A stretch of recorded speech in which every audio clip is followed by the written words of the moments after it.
The alarm siren screamed through the cold morning air of New Horizon Colony. Hyun dropped his tools and ran toward the main shelter, his heart pounding in his chest. Above him, the sky lit up with orange and red flashes as the defense platforms fired their last shots before exploding into clouds of metal and fire.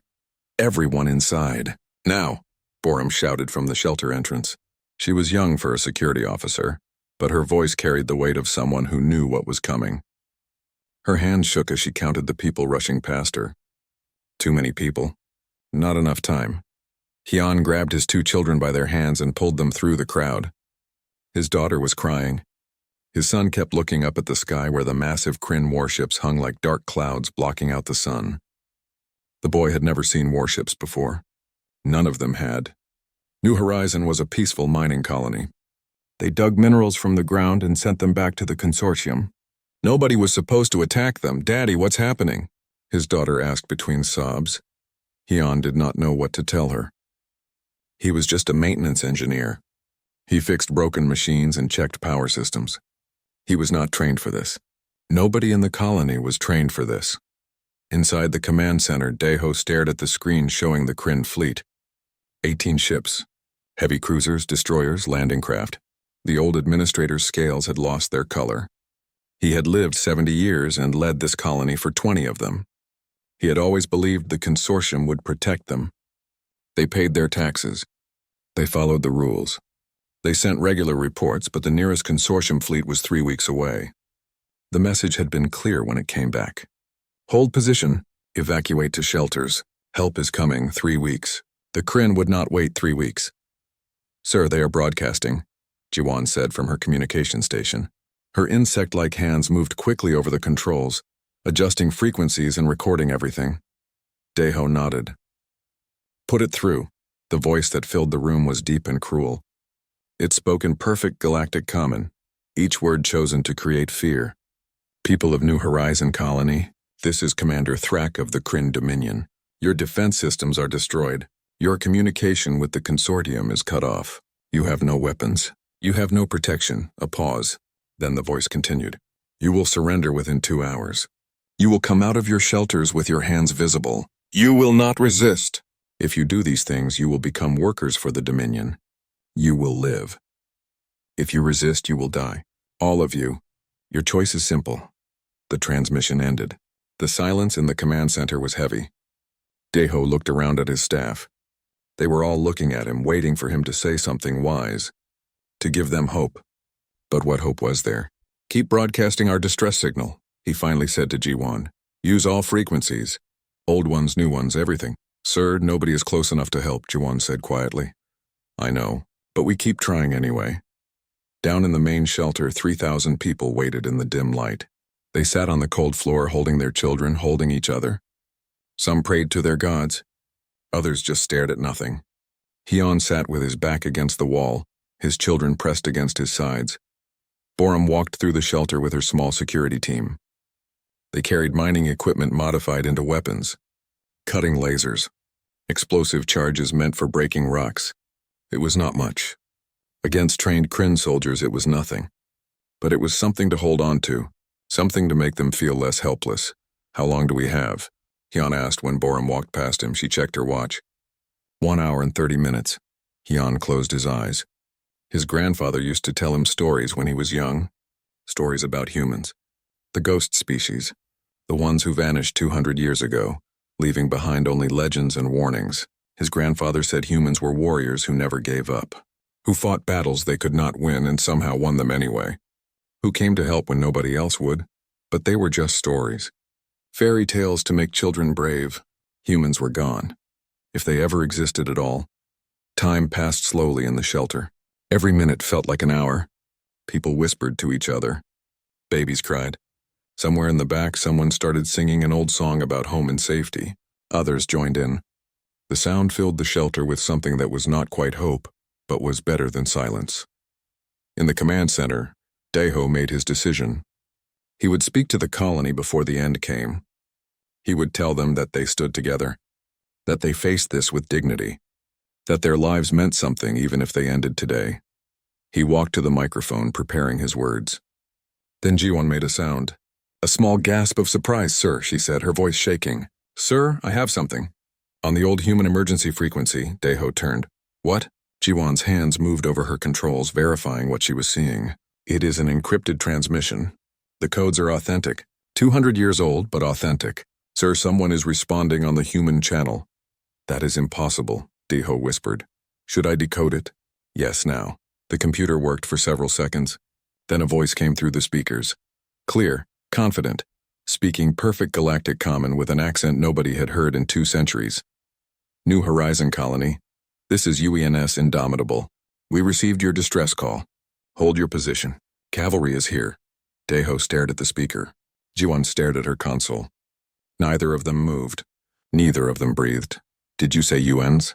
Deho finally asked. United Earth Naval Service? Affirmative. Stand by, New Horizon. We are entering your system now. On the long-range sensors, a new signature appeared at the edge of the system. Something massive. Something moving fast. Something that had just dropped out of hyperspace with a burst of energy that lit up every detector they had.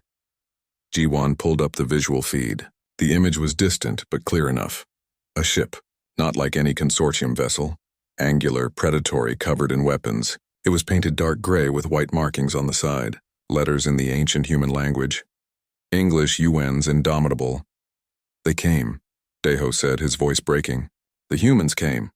In the shelter, Hyun heard the announcement over the speakers. Heard Deho's voice telling everyone what was happening. Heard the impossible words, a human ship here now. Around him, the shelter erupted. Not in panic this time. In something else. Something that had been missing for the last 2 hours. Hope. The Kryn fleet detected the new arrival immediately. On the bridge of the flagship Voidbreaker, Commander Thrak watched his tactical display with growing confusion. The energy signature was wrong. The ship design was unknown. His computer could not identify the vessel class. What is that? He demanded. His weapons officer studied the readouts. Unknown, Commander. The displacement suggests a heavy cruiser, but the power output reads like a battleship. It is broadcasting an identification code. Old format. Very old. What does it say? United Earth Naval Service. UEN's Indomitable. The officer paused. Commander, that is a human designation. Thrak laughed. It was not a pleasant sound. Humans? The ghosts finally return. How interesting. Open a channel. The communication was answered immediately. A male voice, calm, professional, speaking galactic common with that strange accent that had not been heard in 200 years. Kryn Dominion vessels. This is Captain Minho of the UENS Indomitable. You are in violation of consortium territorial sovereignty and the Geneva Conventions regarding the protection of civilian populations. Power down your weapons and withdraw immediately. Thrak smiled, showing all his teeth. Captain Minho, I am Commander Thrak. Your species abandoned this galaxy 2 centuries ago. You have no authority here. This colony is now property of the Kryn Dominion. Leave, or I will add your ship to our fleet. There was a brief pause. When the human spoke again, his voice had changed. It was colder now. Harder. Wrong on both counts, Commander. We never abandoned anything. We were building. And the Geneva Conventions are not a request. They are the minimum standard of civilized behavior. You have attacked a civilian population. You have destroyed their defenses. You have threatened them with slavery or death. Another pause. Final warning, Commander Thrak. Withdraw now, or be removed. In the New Horizon Command Center, Deho and his staff listened to the exchange with disbelief. One ship was challenging 18. One human captain was threatening an entire Kryn battle fleet. He is insane, someone whispered. He is human, Deho said quietly. Maybe insanity is how they survived. Commander Thrak made his decision. He had 18 ships, the human had one. The mathematics were simple. All ships target the human vessel. Fire on my mark. He waited until all ships confirmed weapons lock. Then he smiled. Fire. 18 ships unleashed their plasma lance batteries. The coordinated volley lit up space like a small sun. Enough firepower to vaporize a battle station. The beams converged on the Indomitable from multiple angles, giving it nowhere to dodge. In the shelter, Hyun held his children tight and closed his eyes. He had hoped. For just a few minutes he had believed. But one ship could not stand against 18. The humans had come. They had tried, but they would die like everyone else. Then Jiwon gasped. "They are still there," she said, her voice rising. "The human ship. It is still there." The tactical display showed something impossible. The Indomitable had activated a point defense grid, hundreds of laser turrets tracking and firing in perfect coordination. Every plasma bolt that should have hit the ship was being intercepted hundreds of kilometers away. The defensive fire created a glowing web around the human vessel. Nothing got through. "Impossible," Daeho whispered. On the void breaker, Thrak stared at his screens in shock. How? Nothing can stop a full plasma barrage. His weapons officer was silent, watching as the human ship began to move forward, not retreating, advancing, directly toward the Kryn fleet. "New weapons signatures," the officer shouted. "The human is returning fire." The Indomitable's railguns opened up. They did not fire energy beams. They fired solid metal slugs accelerated to 3% of light speed, kinetic weapons. Old technology, but executed with terrifying precision. The first Kryn destroyer never saw it coming. The railgun slug punched through its shields like they were not there, tore through the armor, and exited the other side. The ship went dark and began to tumble. 3 more destroyers died in the next 30 seconds. The human weapon fire was impossibly accurate. Every shot hit exactly where it needed to disable or destroy. There was no wasted ammunition, no missed shots. "Evasive maneuvers!" Thrak screamed. "All ships scatter formation!" But the Kryn ships were designed for attacking weaker opponents, not fighting an equal enemy. They were big and powerful, but slow to turn. The Indomitable was smaller, but moved like a hunting animal. It cut through the Kryn formation, its guns never stopping. Then the missiles launched, smart weapons that curved around defensive fire and chased their targets. The Kryn countermeasures tried to stop them, but the missiles just adapted. They learned. They hunted. 2 more Kryn ships exploded. 3 more went dark, their engines destroyed. The remaining ships tried to run, but they were too slow. In New Horizon, everyone watched in stunned silence. The tactical display showed the battle in real time. One human ship was dismantling an entire fleet. It was not even a fair fight. The Kryn had started with 18 ships. 7 minutes later, 12 were destroyed or disabled. 3 were running. 3 more were broadcasting surrender. "By the stars," Borum whispered. "What are they?" "Warriors," Daeho said. "Real warriors. Not like anything we have seen before." The Indomitable did not chase the fleeing ships. Instead, it moved toward New Horizon, its weapons powering down. The surrendering Kryn vessels were given coordinates and told to hold position. They obeyed without question. Captain Minho's voice came over the communication channel again. "New Horizon Colony, this is Indomitable. The threat has been neutralized. We are sending down medical and engineering teams. We will help you repair your systems and treat your wounded." Daeho activated his microphone with shaking hands. "Captain Minho, this is Administrator Daeho. I do not know what to say. You saved us. You saved all of us." "You called for help, Administrator." We answered. "That is what civilized people do." A pause.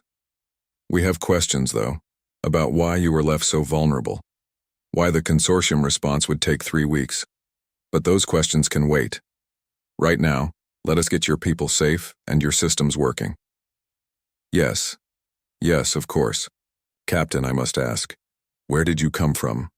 Why did you answer our call after 200 years of silence?" The human was quiet for a moment. When he spoke, his voice was gentle but firm. "We monitor the old emergency frequencies, Administrator. We always have. We made a promise when we first joined the consortium, that humanity would stand against tyranny, that we would protect the innocent. Just because we left the consortium does not mean we abandoned that promise." In the shelter, Hyun heard the conversation over the speakers. He looked down at his children. His daughter had stopped crying. His son was staring at the speaker with wide eyes. "Daddy," his son said, "are the humans like in grandfather's stories?" Hyun thought about what he had just seen. One ship defeating 18. One captain keeping a promise made 200 years ago. One species coming to help strangers they had never met. "Yes," he said quietly.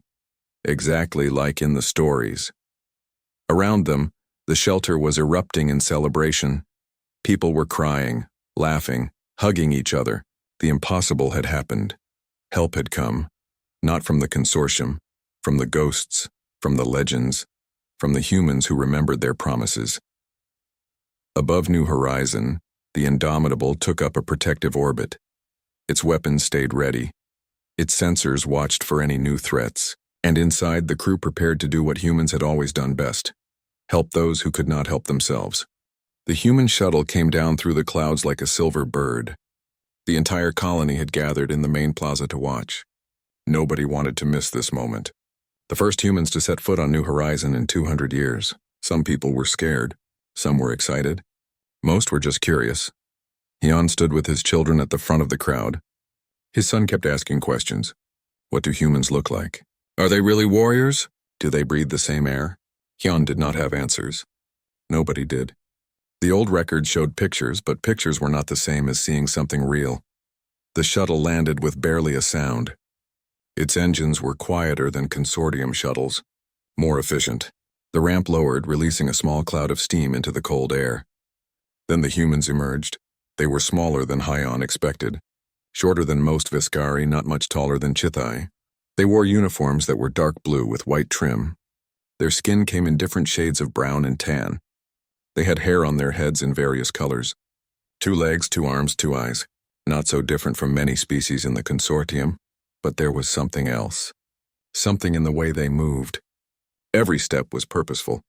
Every glance took in their surroundings. Even while walking peacefully, they looked ready for anything. It made Hyun nervous and safe at the same time. The first human to reach the bottom of the ramp was a male in his late 40s. His hair was black with touches of gray. His face showed lines that spoke of worry and hard decisions. But his eyes were kind when he looked at the crowd. "Hello, New Horizon," he said in perfect galactic common. "I am Captain Minho. This is my crew. We are here to help."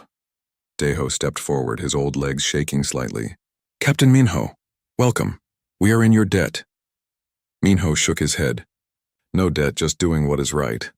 He gestured to the woman beside him. "This is Dr. Yoonji, our chief medical officer. She will help with any wounded.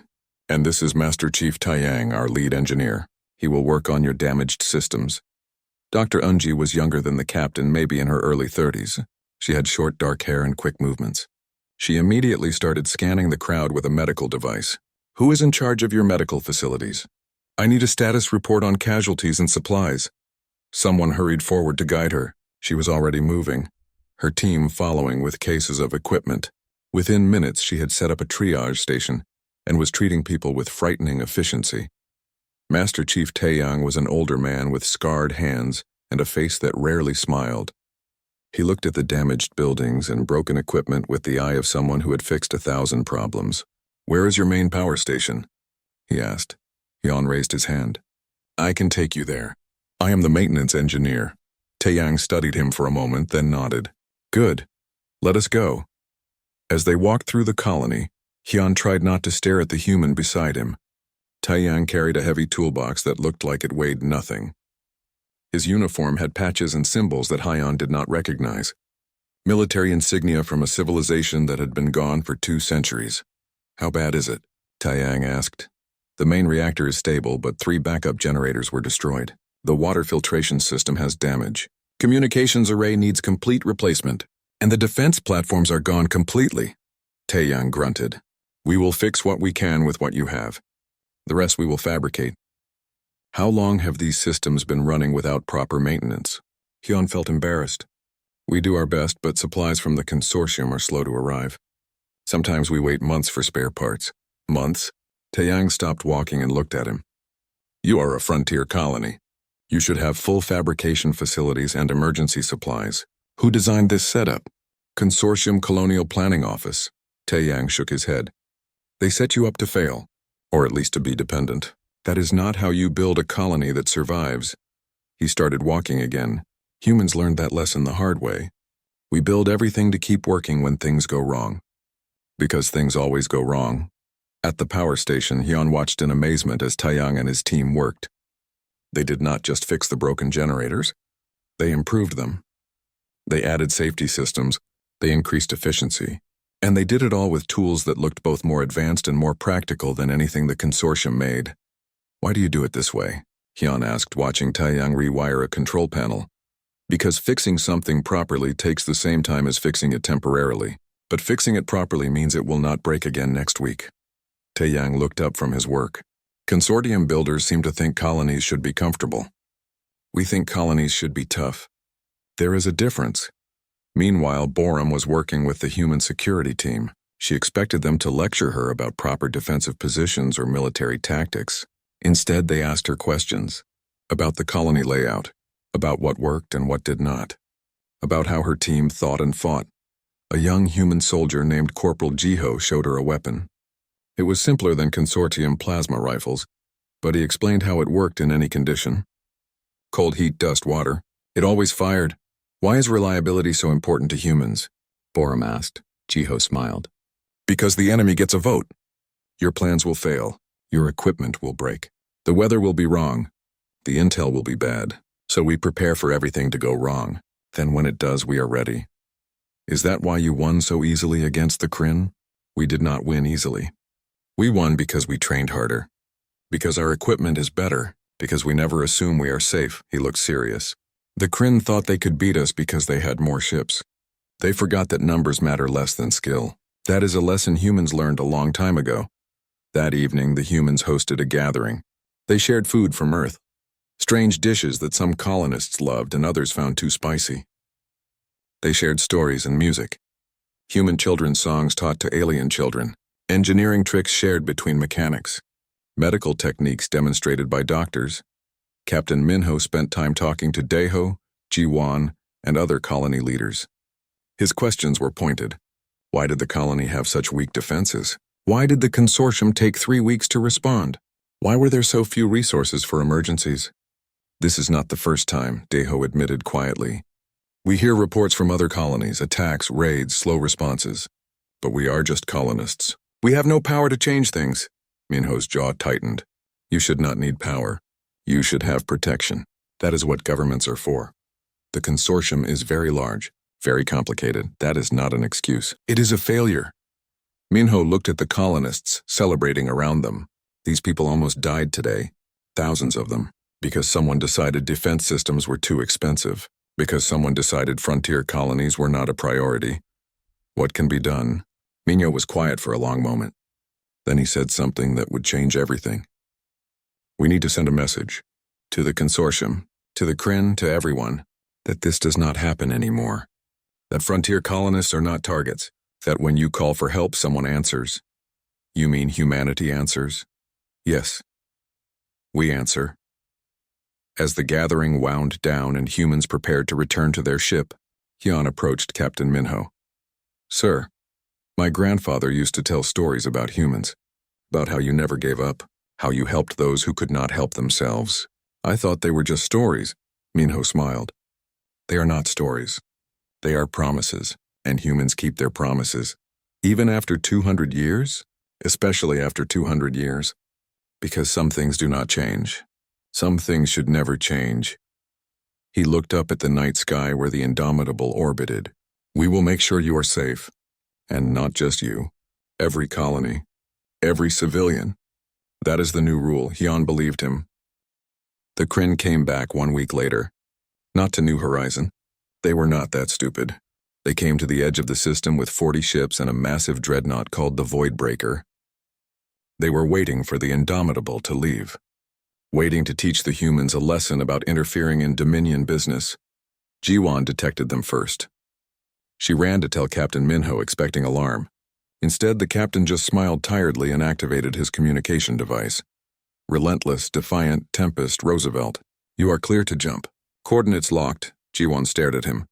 What? The Indomitable is not alone, Jiwon. She never was. Space behind the Kryn fleet tore open.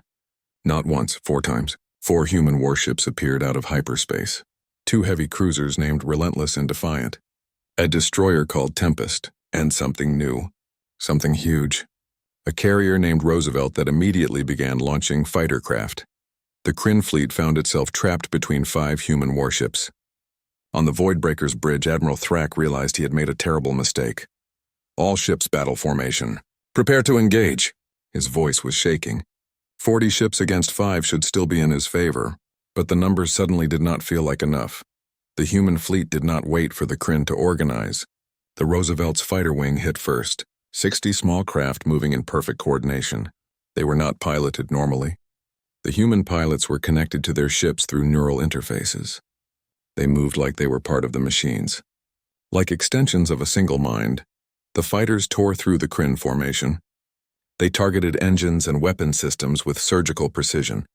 Within 2 minutes, 8 Kryn ships were crippled. The formation that Admiral Thrak had spent days planning fell apart. Then the human cruisers opened fire.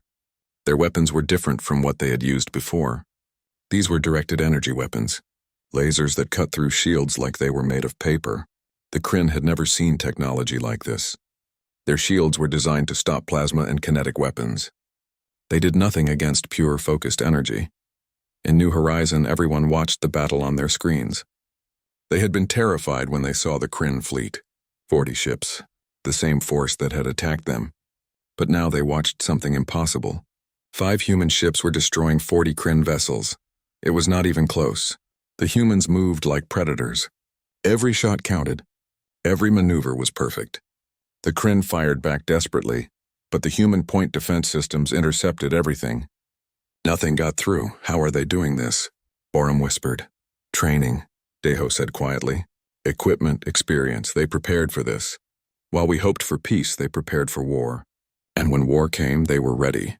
The Voidbreaker made a desperate charge at the Indomitable. The massive dreadnought was twice the size of the human cruiser. Its armor was legendary. Its weapons were designed to destroy battle stations. For 30 seconds, the 2 ships traded fire at close range. The Voidbreaker's plasma cannons hammered at the Indomitable's shields. The human ship shook under the impacts. Damage reports flashed on Captain Minho's screens, but the Indomitable had weapons that the Kryn did not expect. The main guns. Electromagnetic accelerators. They fired solid metal slugs at incredible speeds. When they hit, they did not burn through armor. They punched holes. Clean holes that went through the entire ship. The first shot took out the Voidbreaker's main reactor. The second destroyed its command bridge. The third shattered its engines.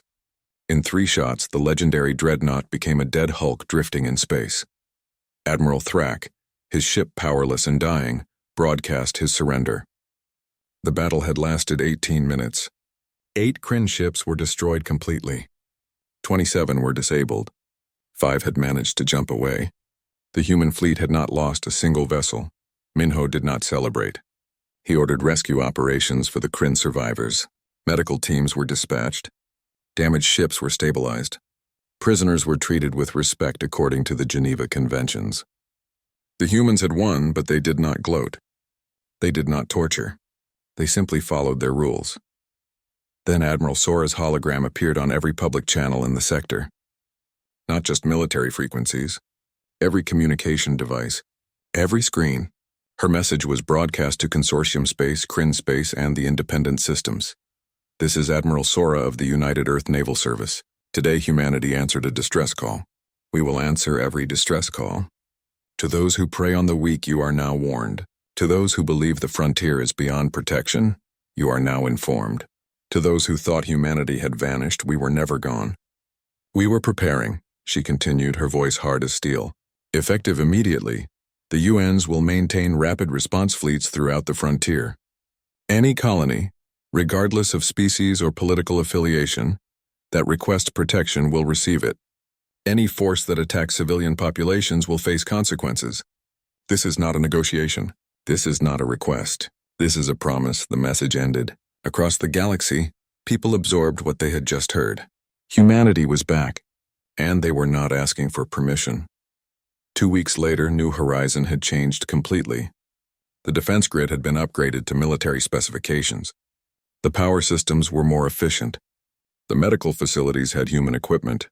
A permanent UENS liaison office had been established, but most importantly, the people were no longer afraid. Hyun watched his children play in the plaza.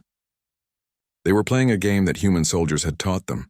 Something about capturing flags. His daughter was laughing. His son was making friends with children from different species. They were happy, safe. They will remember this, Borum said, standing beside him. She was wearing a new uniform.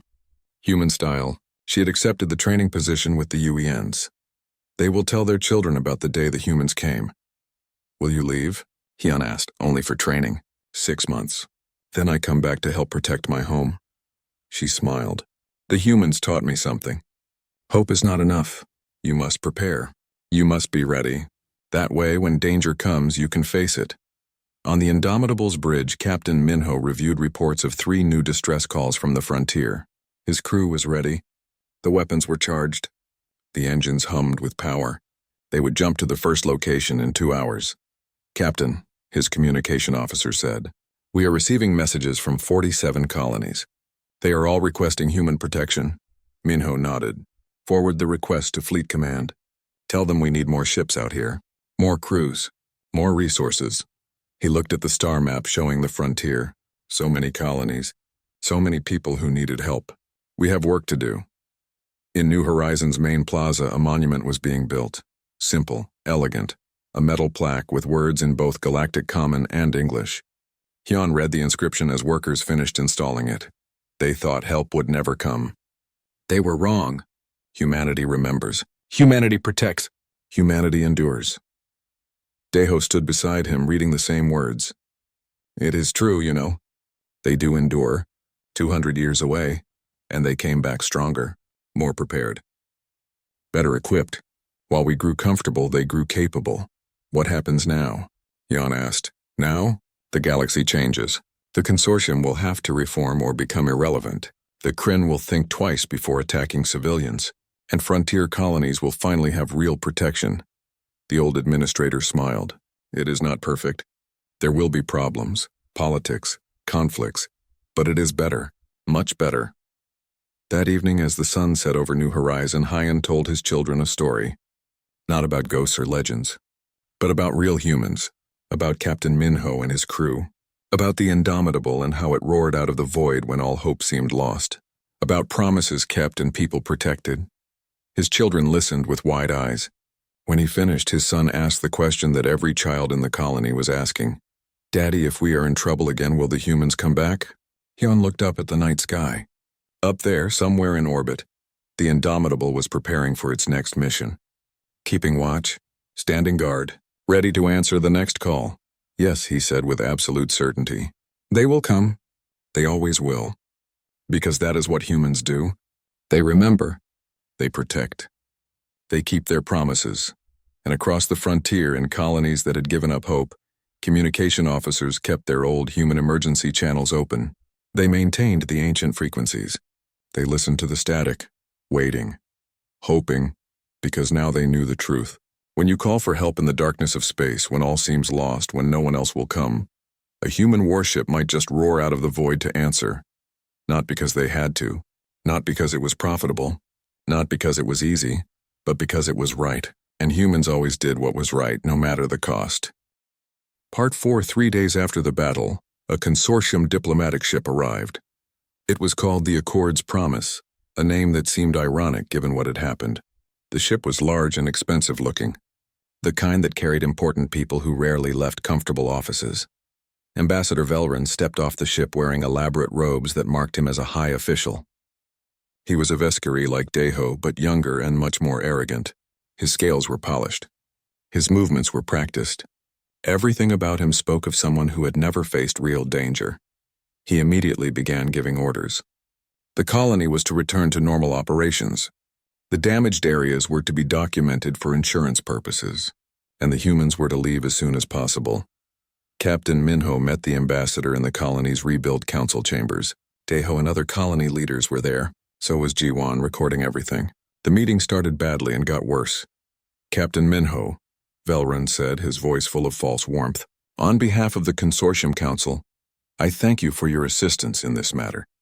Your intervention was unexpected but appreciated. However, now that the situation is resolved, your presence is no longer needed. This is consortium space and we must handle our own affairs. Minho sat quietly for a moment. When he spoke, his voice was calm. Ambassador, this was not a consortium matter. This was 3,000 civilians under attack by a hostile military force. That makes it a matter of basic rights and protections. Semantics, Captain. The point is that human ships have no authority here. You left the consortium 200 years ago. You cannot simply return when it suits you and claim jurisdiction. We are not claiming jurisdiction. We are responding to distress calls. Velran waved a hand dismissively. There are proper channels for such things. Diplomatic protocols. You should have contacted the Consortium Council first. Explained your intentions. Requested permission to operate in our space. By the time those channels were followed, everyone here would be dead or enslaved. The ambassador's smile slipped slightly. You exaggerate. The Consortium response fleet was on its way. They would have handled the situation in 3 weeks.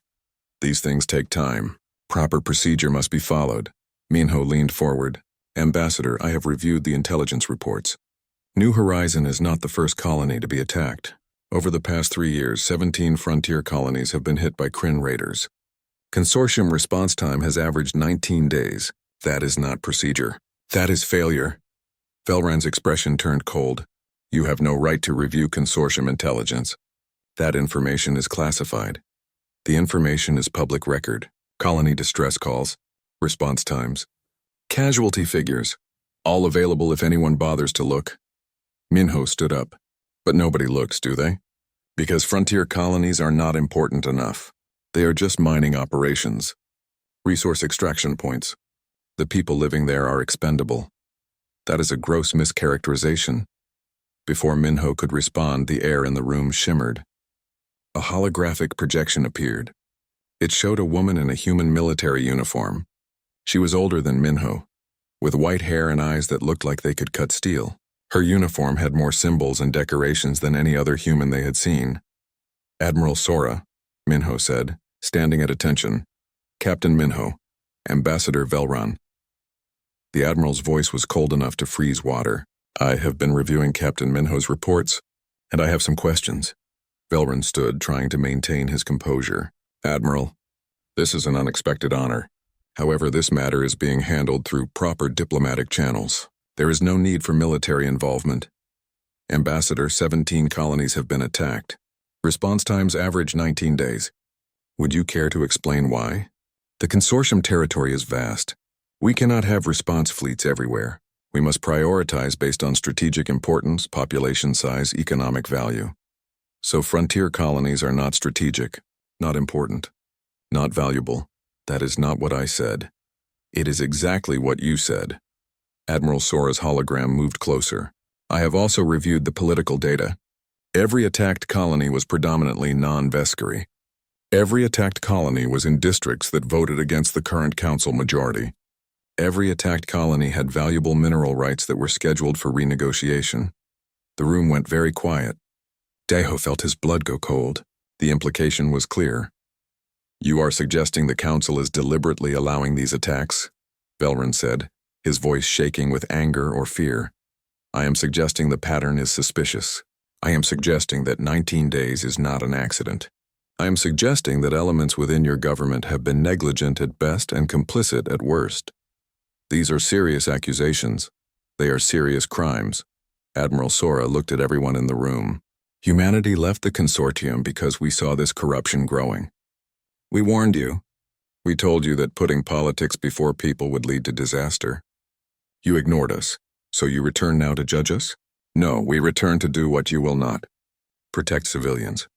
Answer distress calls. Stop predators, she paused. Here is what happens now, Ambassador.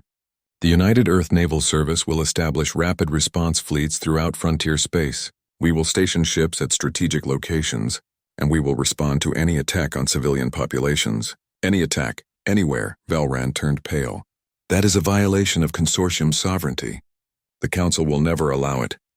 Ambassador, sovereignty is earned by protecting your citizens. The consortium has failed. We are filling the gap you created. Admiral Sora's expression softened slightly. If the Council wants us to leave, they can prove they will do better.